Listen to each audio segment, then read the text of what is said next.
श्री विठ्ठल बिरदेव देवस्थान समस्त पुजारी धनगर समाज पट्टण कोडोली जिल्हा कोल्हापूर यांचे मार्फत सादर करीत आहोत धनगरी ओवी कथा श्री बिरदेव जन्माची कथा श्री बिरदेव जन्माची सादर करणार मुख्य गायक खानदेव देवबा आणि बाळू कामांना साथ संगत सिद्धू नेहरे मायाप्पा चपरे कृष्णात डावरे आणि नारायण लाली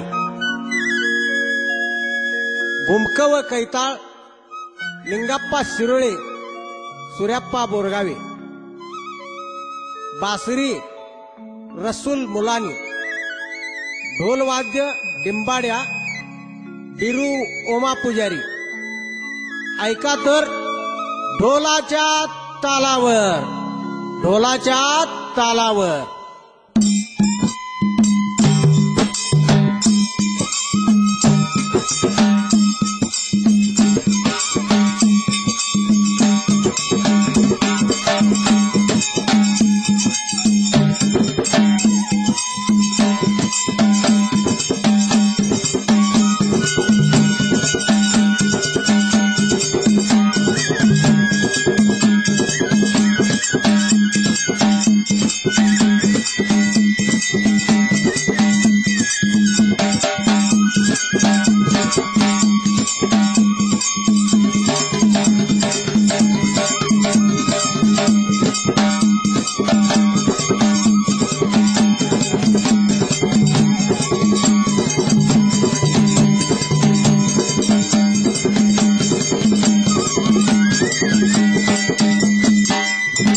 नमितो मी गणपती कार्यपूर्ती तुझ्या हाती हरिहराचे अवतार विठ्ठल आणि बीरपती पट्टण कोडोली या गावी खडकाच्या माळावर देवळाला नाही दार विठ्ठल आणि बिरदेवाच्या देवा तुमची गावी कीर्ती ध्यानी मनी तुमची मूर्ती नित्य घडावी गा भक्ती विठ्ठल आणि बिरदेवा देव भक्ताला तारणार नवसाला पावणार गाऊ त्यांचं गुणगान थाप मार ढोलावर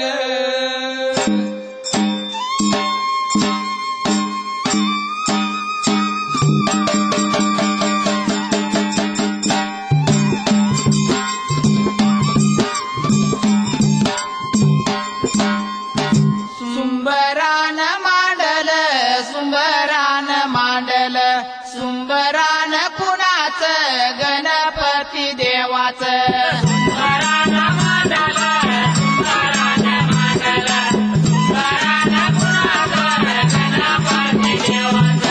विठ्ठल बिरू देवाचं हरिहर जोडीचं कुळ माझ्या स्वामीचं तुळसीद देवाचं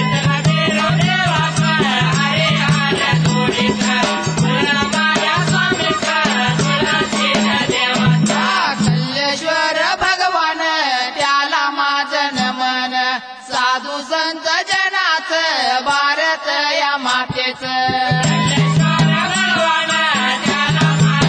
साधू संत जनाचं भारत या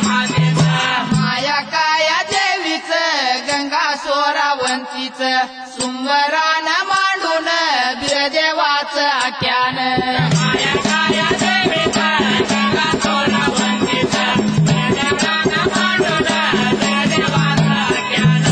देवाचं आख्यान ऐका तुम्ही सजन देवाचं आख्यान ऐका तुम्ही सजन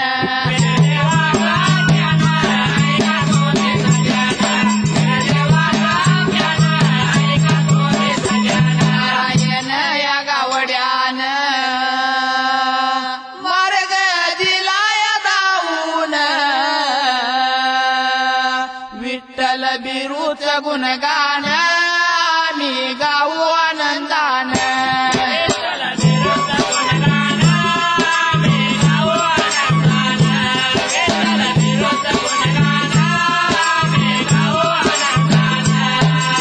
जातो त्याच वाटला बिरदेवाच्या कथेला नारदपूर नगराचा दुर्वाईत नावाचा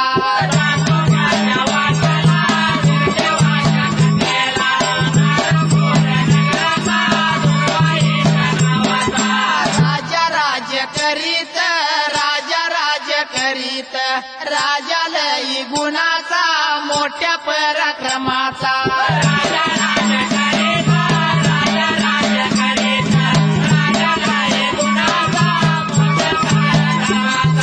न्याय नीती देणार दान धर्म करणार प्रजा त्याची सुखात कोणी नव्हतं दुखात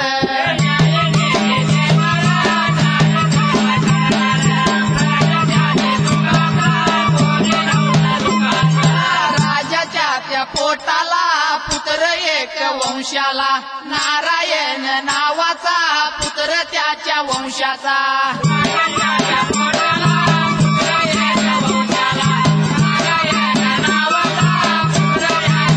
पूर्वीच्या काळी दुर्वाईत नावाचा एक राजा होता त्याच्या नगराचं नाव नारदपुरा असं होतं राजा अतिशय पराक्रमी दान धर्म करणारा आणि न्यायनीतीने वागणारा होता आपल्या प्रजेला तो पोटच्या पोराप्रमाणे जपत होता राजाची प्रजा कधी सुखात होती दुर्वाईत राजाला नारायण नावाचा एकुलता एक पुत्र होता देवा धर्माचा आणि साधू संतांचा आशीर्वाद त्याच्या पाठीवर होता त्या दुर्वाईत राजाची नारायणपूर नगरी कशी होती दुर्वाईत राजाचं ते नगर सुख शांतीचं ते होत आगर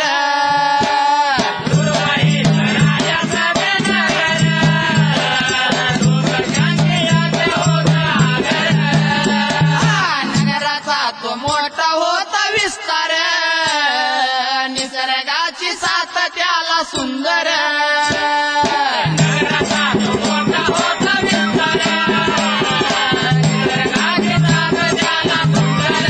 वन आणि उपवन भोवतीन बाग आणि बगीचे ते उद्यान उपवन भोवतीन बाग आणि बगीचे ते उद्यान त्यात एक भारी होत उद्यान राजाची त्यावर होती राखण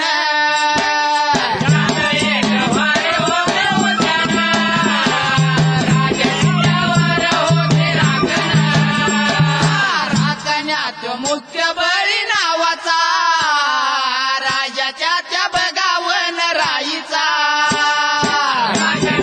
मुख्य बळी नावाचा राजाच्या त्या बगावन राईचा फळ फुल याना आला बहर जाई जुई मोगरा तो सुंदर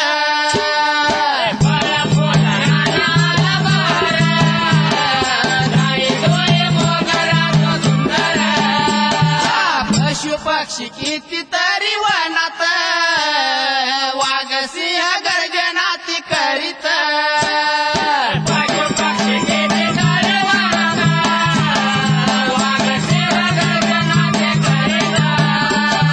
राजा दुर्वाईताचं राज्य मोठं होतं. नारदपूर नगरात सुख शांती नांदत होती. नगरीची लोक समाधानी आणि सुखी होती.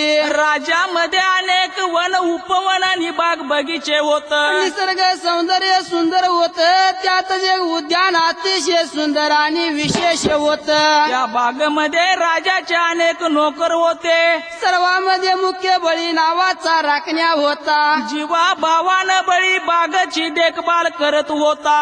पशु पक्षी जंगली जनावर वनात होती. बागेतील फुलांचा सुवास दाही दिशेला पसरला होता. एकदा शिव पार्वती नंदीवरून जात असताना पुढं काय घडलं? काय घडलं बरं? बागेचा सुवास दरवळला, दाई दिशाला पसरला.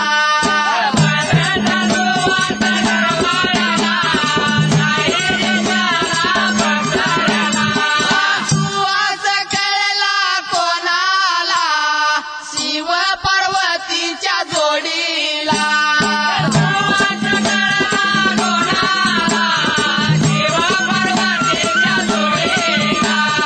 बाग आली त्यांच्या मनाला, बागत आल्यात फिरायला.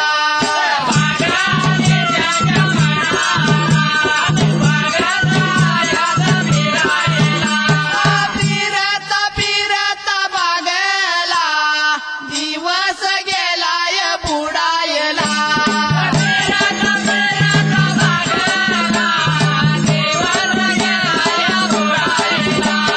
पार्वती बोलती शिवाला, चला उशीर झालाय जायाला.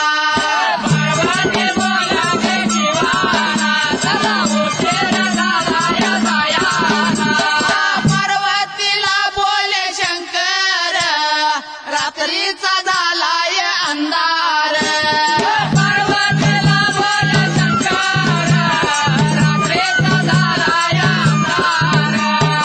मुकाम इथंच राहूया, सकाळी कैलासा जाऊया.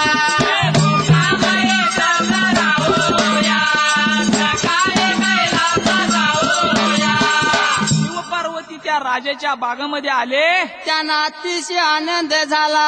बाग मनाला आली. ते बागेत फिरत असता वेळेचे भान राहिलं नाही. आणि दिवस बुडून अंधार पडला आणि शिवशंकर पुढे काय म्हणाला? शिव म्हणाले, देवी पार्वती आज इथेच मुक्काम करून सकाळी कैलासला जाऊ. त्यावेळी रात्री शंकर झोपी गेला. पार्वती देवीनं काय केलं? पार्वती जागी राहून आपला ब्रह्मकरंड काढून त्याच्याबरोबर तिनं पहारा दिला. काही वेळानं शंकर भगवान जागे झाले आणि पार्वती देवी झोपी गेली. शिवाने आपल्या जटेतून गंगा काढली आणि तिच्या बरोबर सोंगट्याचा खेळ करत पहारा केला. हे सर्व शिव पार्वतीचं जागरण बळी राखण्याने झाडावर बसून पाहिलं आणि मामा त्याने सकाळी काय केलं? काय केलं बरं?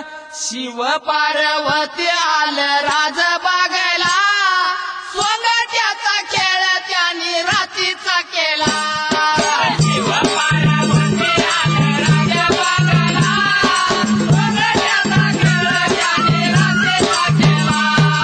सकाळच्या पारी बघा दिवस उगवला, बळी राखण्या त्यांच्या समोर आला.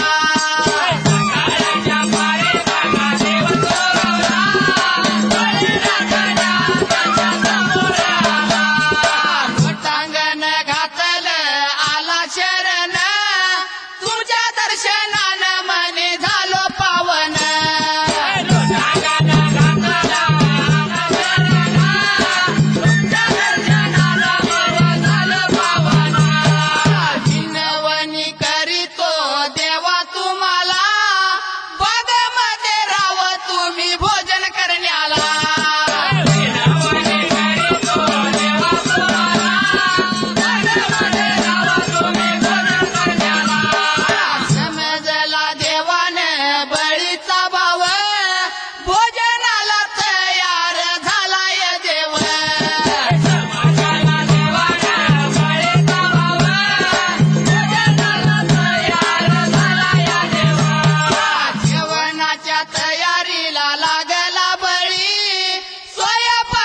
राखण्याला अतिशय आनंद झाला. त्यानं शिव पार्वतीच्या पायावर लोटांगण्या घातलं. म्हणाला देवा तुमच्या दर्शनानं मी धन्य झालो आहे. माझी विनंती आपण मानावी आणि या भोळ्या भक्ताच्या ठिकाणी भोजनाला यावं. बळीच्या म्हणण्याप्रमाणे देवाने भोजनाला येण्याचं मान्य केलं. बळी भक्तानं 5 पकवानाचं जेवण तयार केलं रंगीत रांगोळ्या घालून फुलांच्या माळानं भोजनाचं ठिकाण सजवलं आणि देवदेवीला भोजनाला बसण्याची विनंती केली. त्यावेळेला पुढं काय घडलं बरं.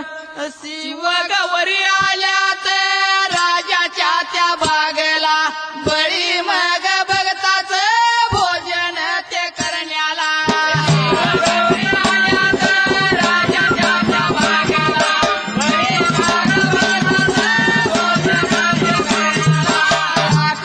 त्या बळीनं 5 ताट मांडून 5 ताट मांडून दोन्ही हात जोडून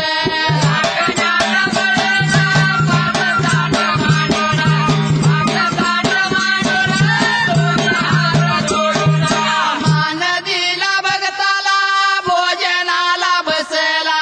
भोळ्या माझ्या देवानं काही केलं नवल.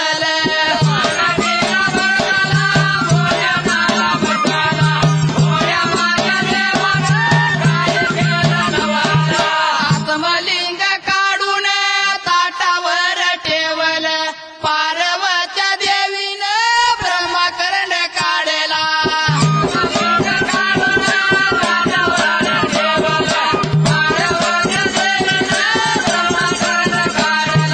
दुसऱ्या ताटावर तिनं ब्रह्मकर्ण ठेवला. राहिलेल्या ताटावर बळी भक्त बसला.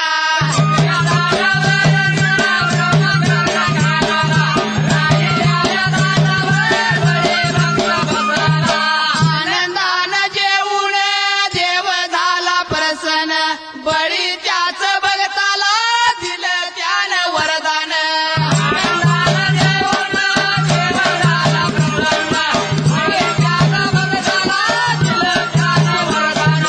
बळी भक्तानं पंचपक्वानाचं जेवण तयार केलं. त्यानं 5 ताट मांडली आणि देवदेवीला भोजनाला बसण्याची विनंती केली. त्यावेळी एका ताटावर शंकराने आत्मलिंग ठेवलं पार्वतीनं एका ताटावर आपला ब्रह्मकर्ण ठेवला. आणि उरलेल्या 3 ताटावर देव पार्वती आणि बळी भक्त बसला. देवानं वनभोजन करून बळी भक्ताला आशीर्वाद दिला. बळीच्या इच्छेकरता देवानं तिथं आत्मलिंगाची स्थापना केली. आणि बळीला सेवा करण्याची संधी दिली. आत्मलिंग ठेवलेल्या जागी आजचे शिखर शिंगणापूर प्रसिद्ध आहे. शिव पार्वती आपल्या बागेत आल्याची वार्ता दुर्वाईत राजाला कळाली आणि तो घाईने वनामध्ये आला. त्याने शिव पार्वतीला लोटांगण घातले आणि पुढे काय म्हणाले. त्याची पूजा केली. त्यावेळी भगवान म्हणाले तुझ्या कुळात एक अवतार कार्य घडेल. असा आशीर्वाद देऊन सर्वांचा निरोप घेऊन ते कैलासाकडे निघाले. जाताना वाटेत पार्वती देवीला काहीतरी आठवलं आणि ती भोळ्या देवाला काय आणि म्हणाली. काय म्हणाली त्या जाग्याला. जाऊ चला देवा मानव खंडाला. ब्रह्मकर्ण माझा विसरून राहिला.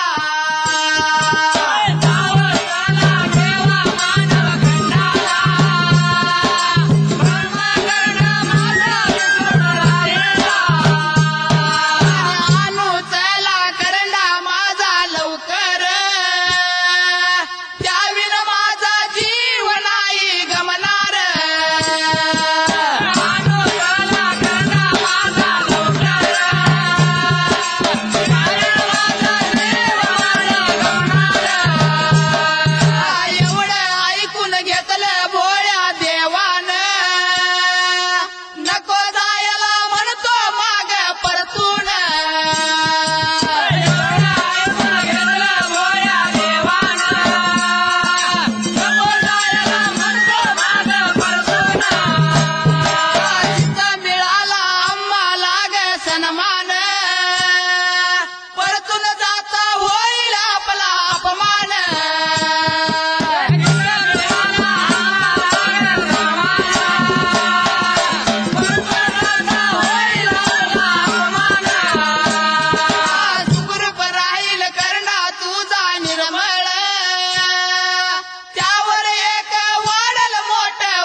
शंकराला म्हणाली, देवा विसरून माझा ब्रह्माकर्ण त्या बागेत राहिला आहे. तो आता परत जाऊन आणूया चला. असं ऐकल्यावर शंकर काय म्हणाला, देवी आपण एकदा त्या ठिकाणी माना पानानं भोजन करून आलो आहे, आणि आता परत त्या ठिकाणी जाणं मला योग्य वाटत नाही. म्हणून आपण जायला नको. हे ऐकून पार्वती दुःखी झाली आणि भोळ्या देवाला काय म्हणाली, ब्रह्मकर्ण म्हणजे माझा जीव आहे, त्याच्याशिवाय देवा मला एक क्षणही करमणार नाही. म्हणून आपण परत जाऊया चला. त्यावर भगवान पुढे काय म्हणाले, देवी करंडकाची तू काळजी करू नको, तुझा कर्ण त्या जागी सुखरूप राहील, आणि त्या करंडामध्ये एक अवतार कार्य घडणार आहे. म्हणून तू हट्ट करू नको. पार्वतीनं देवाचं म्हणणं मान्य केलं आणि ते दोघे आपापल्या ठिकाणी निघून गेले. काही दिवसानं राजाच्या वनात शिकारीला आला असता बळी भक्तामुळे शिवाचे देवस्थान या ठिकाणी झालं आहे. त्यामुळे जवळचे जंगल तोडून पैस करावे, म्हणजे लोक दर्शनाला येतील आणि देवस्थान महिमा वाढेल. म्हणून 14 जण रैताला जंगल तोडून जमीन तयार करण्यास सांगितली. त्यावेळी 14 जण रहित जमले आणि मामा त्यांनी पुढे काय केलं, राजाच्या त्या मतात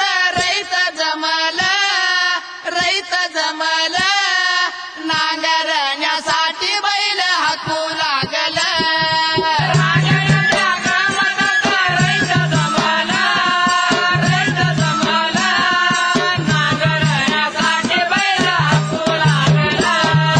सोन्या पाकऱ्या रे चला म्हणू लागल 14 जण मिळून रावत करू लागल.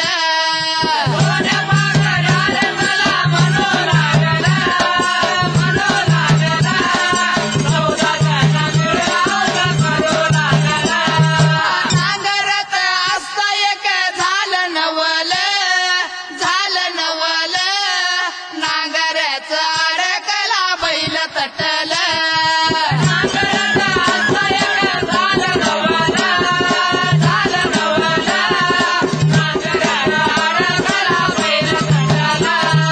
काही गेल्या नांगर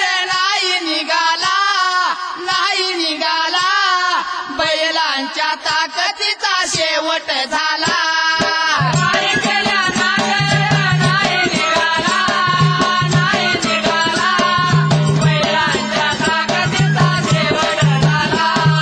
नांगरट थांबवून सोडली बैल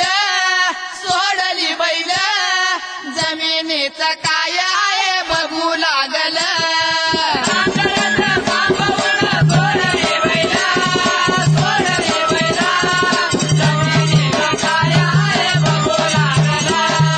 हाताने माती त्याने बाजूला केली त्यातच चंदनाची पेटी मिळाली.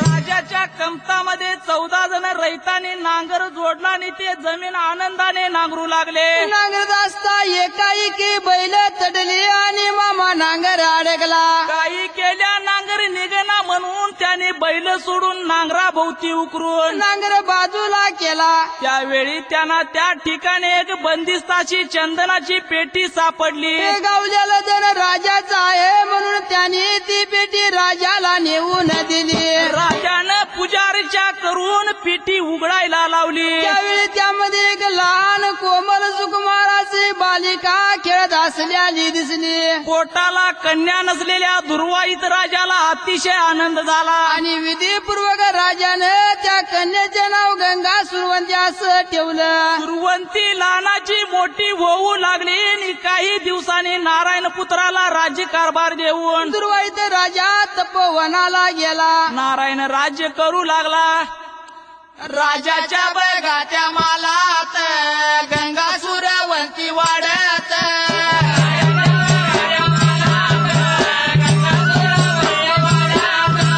महिन लागल सरायला वर्षगा लागली भरायला.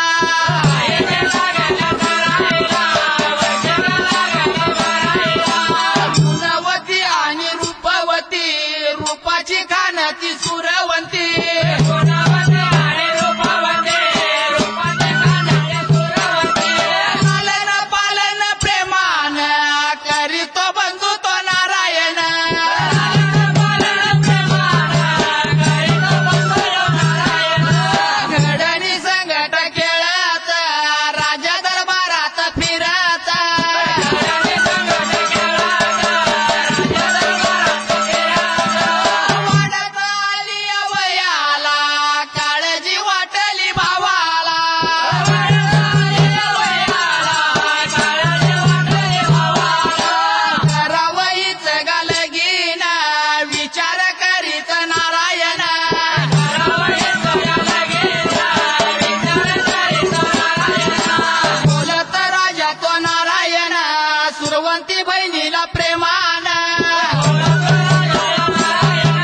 वयाचा राज्यकारभार अतिशय व्यवस्थित चाललेला होता. बहीण गंगा सुरवंती लहानाची मोठी होत होती. गडणी संघ खेळ खेळत होती, राज दरबारात फिरत होती. बंधू नारायण मोठ्या प्रेमानं बहिणीचं लाड पुरवत होता. महिने वर्ष सरता सरता सुरवंती मोठी झाली, लग्नाच्या वयात आली. याची नारायणाला काळजी वाटू लागली. आणि एक दिवस त्यानं आपला विचार स्वतः गंगा सुरवंतीला बोलला, प्रिय सुरवंती तू आता उपोर झाली आहेस, म्हणून एक चांगला राजकुमार बघून तुझं लग्न करावं असा माझा विचार आहे. लग्नाचा विचार ऐकल्यावर सुरवंती मामा पुढे काय म्हणाली. नारायण त्या भावाला गंगा लागली बोलायला, ऐक सांगतो दादा तुला, यो संसार नको मला.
म्हणाली, दादा का म्हणून तू मला या संसार सागरात ढकलतो आहेस. दादा हा संसार समुद्र फार मोठा आहे. भले भले पट्टीचे पवनारे सुद्धा मध्येच गटांगळ्या खातात. संसार मी मनातून काढून टाकला हे आहे. ऐकून रागाने नारायण काय म्हणाला, सुरवंते असं बोलायला तुझं धाडस कसं झालं? स्त्रियांनी बिन लग्नाचं रान म्हणजे तारवरची कसरत आहे. तरुणपणात देवध्यान कुणालाही जमणार नाही. तू देवध्यान कर परंतु लग्न करून पती घरी गेल्यावर कर. जगा वेगळा विचार सोडून दे आणि मुकाट्यानं लग्नाला तयार हो. त्यावर सुरवंती म्हणाली, दादा जर माझी तुला इथं अडचण वाढत असेल तर मनुष्याची वस्ती नसलेल्या निर्जन वनात एक वाडा बांधून दे. त्या ठिकाणी मी एकटीच राहून शिवध्यानात माझं आयुष्य घालवी. बहीण भावाचा वाद विवाह दरबारच्या ज्ञानदेव गुरुने ऐकला आणि तो मामा काय म्हणाला,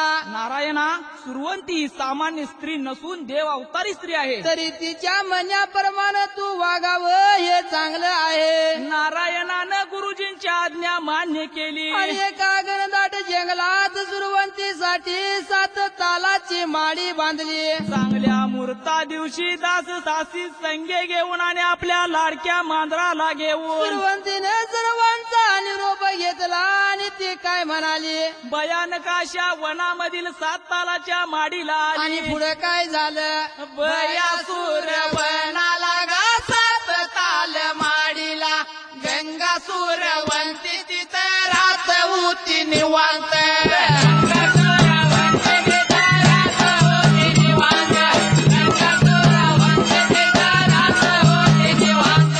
रात आणि दिवस गा शंकराच्या ध्यानात काळ होता सरत गा 7 ताल माडीत.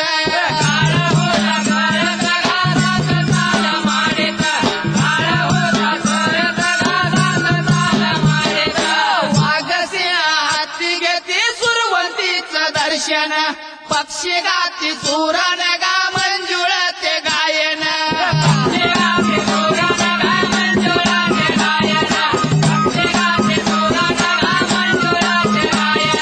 राज आणि वैभव गा आपल्या भाऊरायाला माया ममता सोडून गा आली आती वनाला.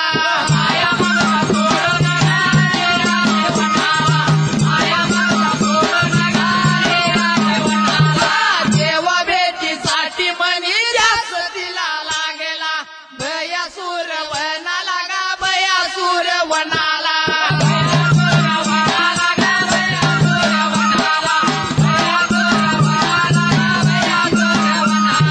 मनुष्याचा वारा नसलेल्या भयानक अशा जंगलात 7 तालाच्या माडीमध्ये गंगा सुरवंती एकटीच राहू लागली. शिवजानात भजन पूजनात तिचा काळ सरत होता. वन भयानक होत.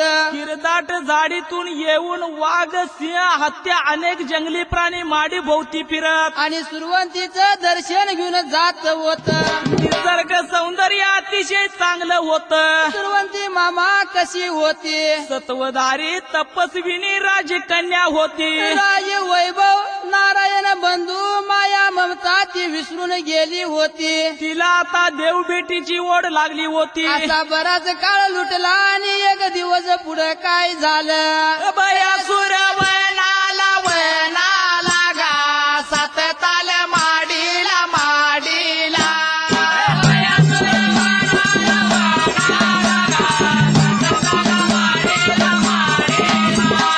सुरवंती गंगान गंगान गा माडीवर राहून राहून.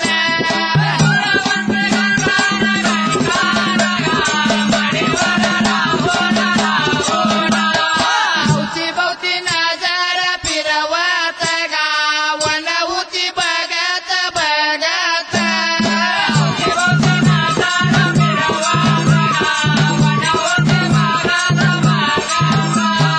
तळ एक आलय नजरेला गा तळ एक आलय नजरेला.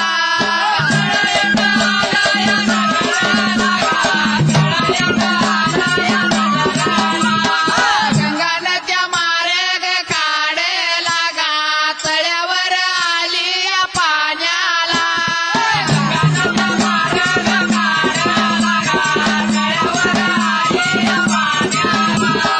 आंघोळ सवळ करून करून गा गडा घेतला भरून भरून.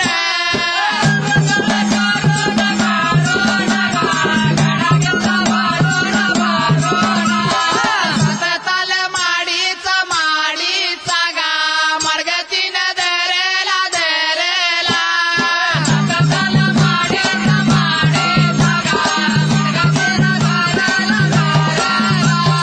शिवजनामध्ये त्या वनाला गा मार्ग तिचा चुकला चुकला.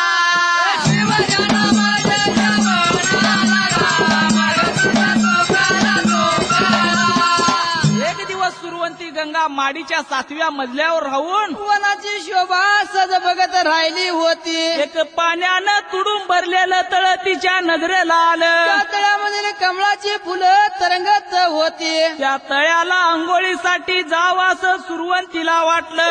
दाट जाडीतून मार्ग काढीत सुरवंती जात होती. आणि परत येताना वाडा गावला पाहिजे म्हणून खुनासाठी गवताच्या गाठी मारत होती. व त्या प्रयत्नानं ती त्या तळ्याला आली. ते निसर्ग सौंदर्य बघून तिला अतिशय आनंद झाला. तिनं त्या तलावात आंघोळ केली आणि आणलेला गडा मामा पाण्याने भरून घेतला. आणि आपल्या माडीचा मार्ग धरला. कुणासाठी मारलेल्या गवताच्या गाठी होत्या, परंतु देवदाना तिचा माडीचा मार्ग चुकला. आणि त्या भयंकर जंगलात ती फिरू लागली. वाड्याचा मार्ग तिला काही केल्या गावसने झाला.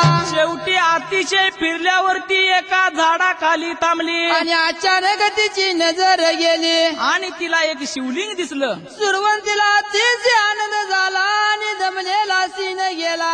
आनंदानं तिनं त्या शिवलिंगा भोवतीची झुडप वेली गवत काढून स्वच्छता केली. आणि आणलेल्या पाण्याने मामा शिवलिंगाला आंघोळ घातली. फुलं वाहिल्या आणि मनोभावे महादेवाचं गुणगान गायलं. असा बराच काळ सुरुवातीच्या शिवलिंगाची काया वाचा मनानं सेवा करू लागली. एक दिवस असंच तिनं महादेवाचं ध्यान आरंभलं. आणि पुढे चमत्कार झाला.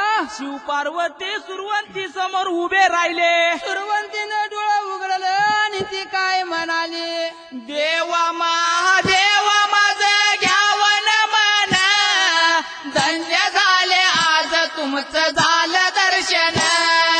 देवा महादेवा माझं घ्यावन मन, धन्य झाले आज तुमचं झालं दर्शन. देवा महादेवा माझं घ्यावन मन, धन्य झाले आज तुमचं झालं दर्शन.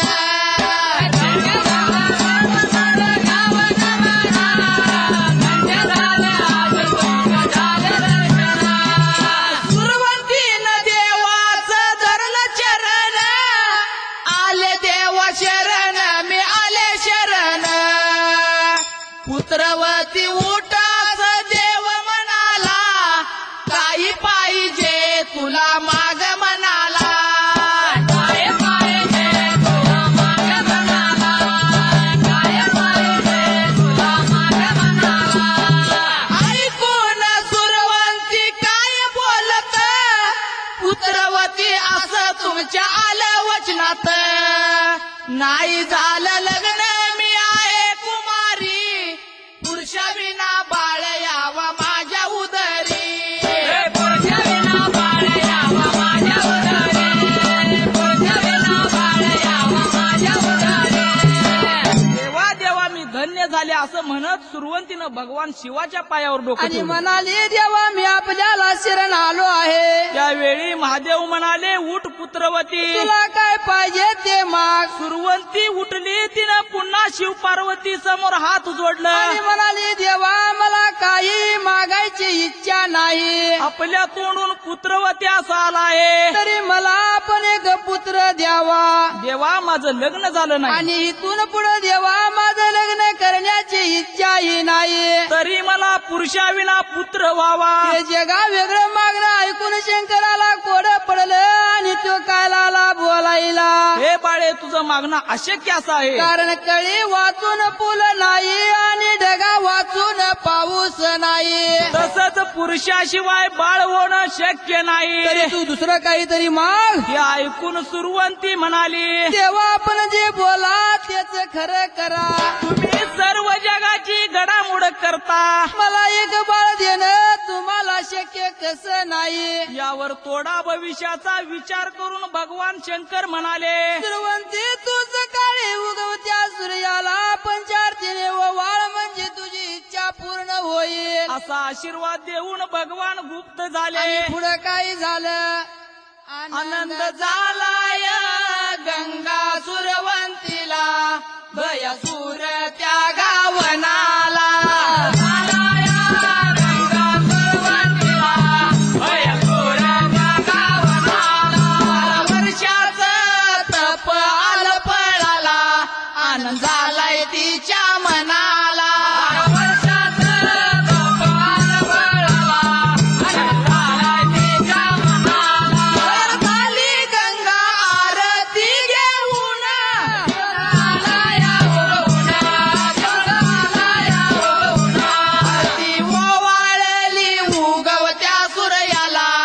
आरती ओवाळली उगवत्या सूर्याला भयसूर त्या गावनाला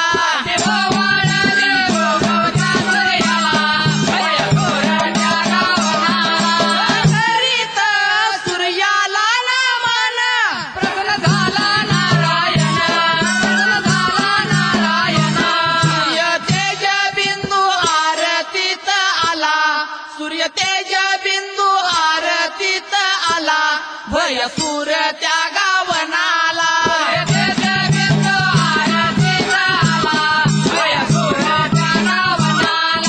बिंदूतीनं केला या भक्षण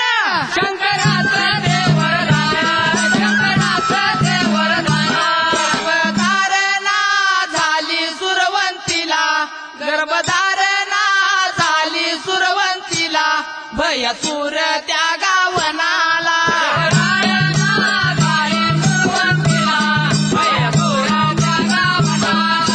सकाळी उगवत्या सूर्याला पंचारती घेऊन सुरवंती ओवाळीत असता अचानक आरतीत तेज बिंदू पडला सुरवंतीनं तो तेजबिंदू आनंदानं भक्षण केला आणि शंकरानं दिलेल्या वराप्रमाणे सुरवंतीला गर्भधारणा झाली. असाच काही काळ गेल्यावर इकडे नारायण राजाला आपल्या बहिणीची सारखी आठवण होत होती. तिनं बहिणीची चौकशी करण्यासाठी काही सेवकांनी दासी सुरवंतीकडे वनात पाठवून दिल्या. सुरवंतीला बघून सेवक आणि दासीनं आश्चर्य वाटलं. राग आला त्यांच्या मनाला आणि ते तडक नगरीकडे परत आलं. दासीने सुरवंती गर्भवती असल्याची वार्ता नारायण राजाला सांगितली. नारायण राजाला भयंकर राग आला आणि त्याने डोळ जेवणातून विष देऊन सुरवंतीला ठार मारण्याचा प्रयत्न केला. सुरवंतीला मारण्यासाठी राजाने अनेक उपाययोजना केल्या पण त्याचा काही उपयोग झाला नाही. चिडलेल्या राजानं सुरवंतीला मारण्यासाठी शेवटी योजना अशी केली की त्यावेळी योजना काय केली. 4 जणी सुईणींना भरपूर इनामाची आशा दावली. काही करून तुम्ही सुरवंती आणि तिचं बाळ ठार मारावं असं सांगून 4 दासींची नेमणूक केली आणि राजाचा हुकूम झाला. दासीने मामा पुढं काय केलं. इनामाची गाधरून हवं दासीनी घेतली वनात धाव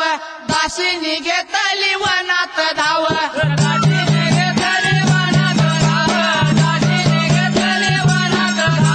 सात ताल त्या माडीत आल्या सुरवंती संग राहू लागल्या सुरवंती संग राहू लागल्या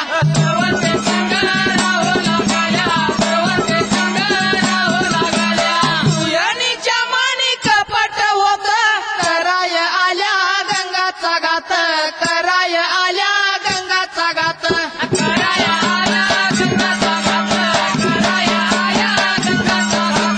कपट पट्टू सुयनी बाई गंगाला मारण्याची करती गाई गंगाला मारण्याची करती गाई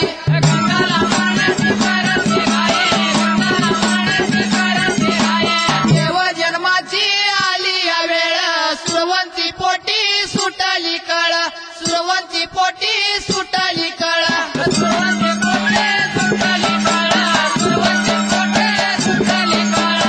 कुणाला सूर्यवरती प्रसूत झाली गंगा सुरवंती प्रसूत झाली गंगा सुरवंती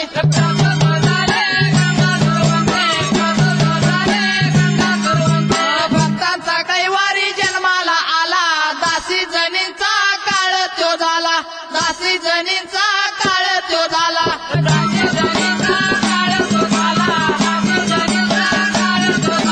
दासी जनींना केला जर्जर बाळ जन्मला शिव अवतार बाळ जन्मला शिव अवतार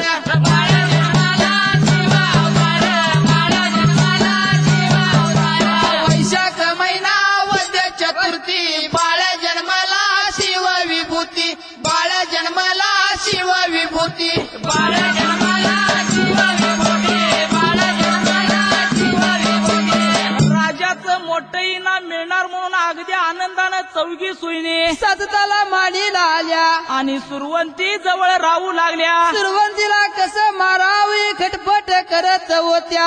असंच एक दिवस पहाटेच्या वेळी सुरवंतीच्या पोटात कळ सुटली आणि प्रसूद वेदना सुरू झाल्या.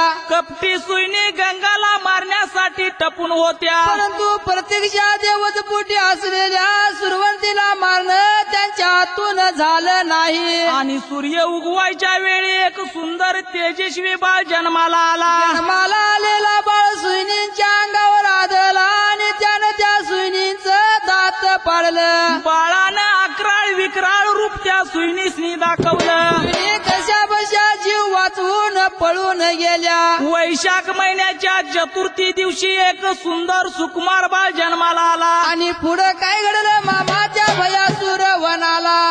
सात ताल त्या माडीला सत्वधारी सुरवंतीला बाळ गोंडस सुकुमार दिवस जाती भर भर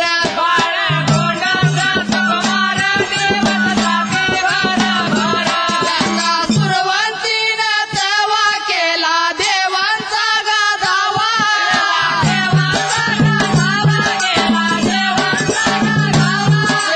देवीनो ऐकावं माझ्यासाठी वनी यावं.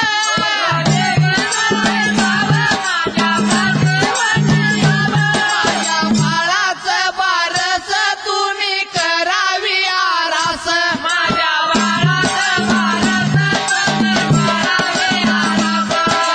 सुरवंतीचं बोल सर्व देवानी ऐकलं.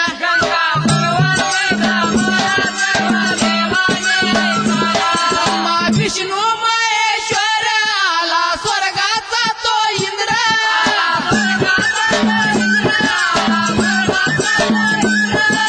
देवी आलं वना बांधला सोन्याचा पाळणा.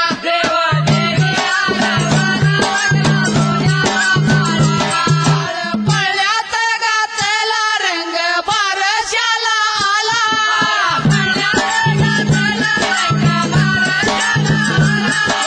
फुलांचा वर्षाव नाव ठेवील बिरदेव.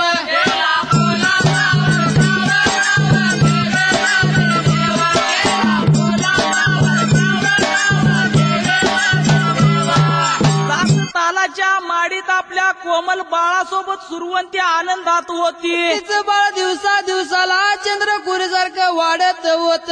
सुरवंतीला आपल्या बाळाचं कौतुक वाटत होत. एक दिवशी गंगाने सर्व देवांचा दावा केली आणि ती काय म्हणाली. देवदेवीनो माझ्या बाळासाठी आणि माझ्यासाठी तुम्ही या वनामध्ये यावं. देवदेवतांनी सुरवंतीच्या विनंतीला मान देऊन म्हणजे कोण कोण आलं. ब्रह्मा विष्णू महेश राजा इंद्र आणि अनेक देवदेवता त्या वनामध्ये आल्या. सोन्याचा पाळणा झाडाला बांधला आणि बाळ पाण्यात घातला. सगळ्या देवदेवतांनी बाळावर फुलांचा वर्षाव केला. बाळाचं नाव बिरदेव असं ठेवलं. सर्वांनी बिरदेवाच्या नावाचा जय जयकार केला. बाळाला आशीर्वाद देऊन देव आपापल्या ठिकाणी निघून गेलं. बिरदेवाचा जन्म झाला वैशाख वद्य चतुर्थीला. बिरदेवाचा जन्म झाला वैशाख वद्य चतुर्थीला. नमस्कार करू त्याला सर्वजण. नमस्कार करू त्याला सर्वजण.